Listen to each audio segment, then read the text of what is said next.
In this video of CSS, we will talk about layers. Layers, as the name says, will provide you some number of layers one over another. So basically, it will give you the options, or it will give you a look and feel of the third coordinate, that is the Z index. Like for now, we have two coordinates, that is horizontal is x-axis, vertical is y, and this one using the layers options, you will get the Z index as well. That will give you a look and feel of one div over another div and so on. So let's see a practical implementation where we are going to implement the layers in CSS. So as far as layers are concerned, here I have placed three different divs which will be behaving as a layer, and let's see what all attributes are there.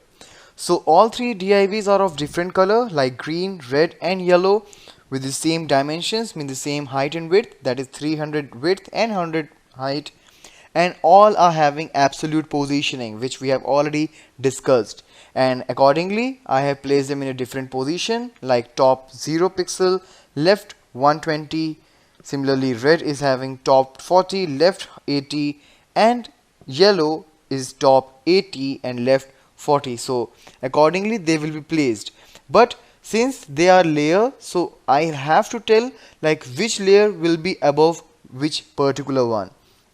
So that particular thing will be told by the last attribute out here, that is the Z index, and it will actually tell you the sequence. That means Z index 1 means first of all it will be yellow, then above yellow I will put red because its index is 2, and above red I will put green because its index is 3.